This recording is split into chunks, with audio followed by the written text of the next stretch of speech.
দিনটা শুরু হয়েছিল বৃষ্টি দিয়ে। তো সকালবেলা বৃহস্পতিবার সকাল অনেক বৃষ্টির কারণে বাচ্চারা স্কুলে যেতে পারেনি, সবাই ঘুমাচ্ছিল, আমিও একটু ঘুমিয়ে নিয়েছিলাম। আসসালামু আলাইকুম এভরিওয়ান, নতুন একটি ব্লগ ভিডিওতে আপনাদের স্বাগতম। তো মুরগিগুলো ভিজিয়ে রেখেছি যে আমার হেল্পিং হ্যান্ড আসলে কাটিয়ে নিব। তো যাই হোক, শুনতে পেলাম যে উনি আসবে না, আমার মাথায় হাত, তো কি আর করা, একা একা সব করতে হবে। ভাবলাম একটু এনার্জি দরকার, তো কয়েকটা বাদাম খেয়ে নেই। আর এদিকে সবজিও আছে, এগুলোও কাটতে হবে। 9টা 10 বেজে গিয়েছে, আমার তখন সকালের নাস্তারও কিছুই করা হয়নি। এদিকে হাঁড়ি পাতিল রয়ে গিয়েছে ধোয়ার বাকি।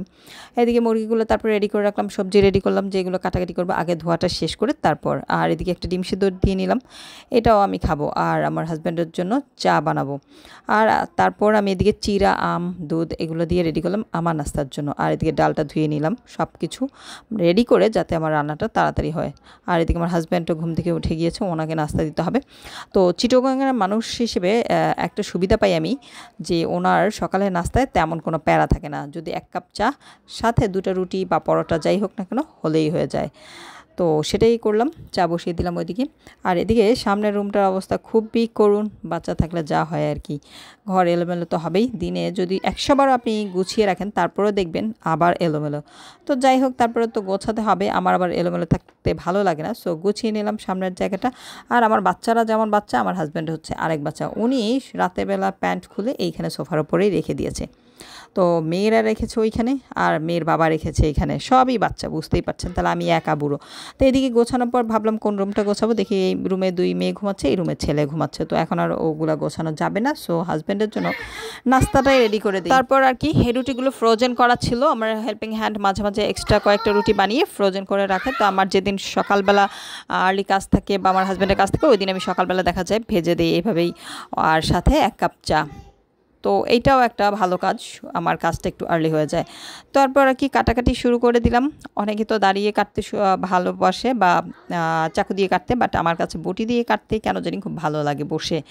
তো বেগুনগুলো বড় ছিল, ভাবলাম যে ফ্রাই করব, ভাজবো। আর যেহেতু শুক্রবার পরের দিন, বৃহস্পতিবার এটা, তো শুক্রবার আমার হাজব্যান্ড বাসায় থাকবে না, ভাবলাম শুক্রবার যে রান্নাগুলো করব সেই রান্নাগুলো আমি বৃহস্পতিবারই করে ফেলি। তো মুরগিগুলো দিয়ে রোস্ট করব, আমার বাচ্চারাও খেতে চেয়েছে। তো হাজব্যান্ড যেহেতু চলে যাবে, তো আজকেই করব, মানে বৃহস্পতিবার।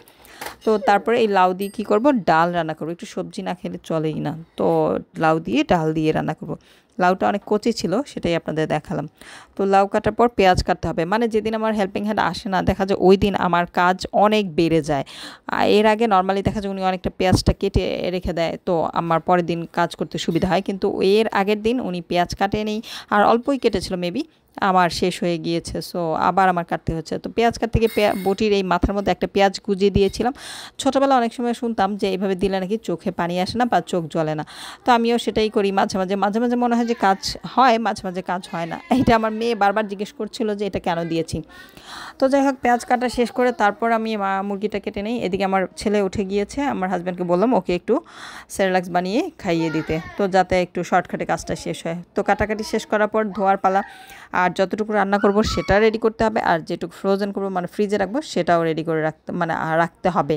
তো আমারই করতে হবে। আমার বাচ্চারা বাড়ির মাঝখানে নাস্তা করে চিপস খাচ্ছিল, ওদের আর কি বাসায় থাকলে যা করে আর কি। ডালটা রেডি করে ফেললাম, বেগুন ভাজার জন্য প্যানও করা চুলায় দিয়ে দিলাম, এদিকে একটু পানি গরম দিলাম।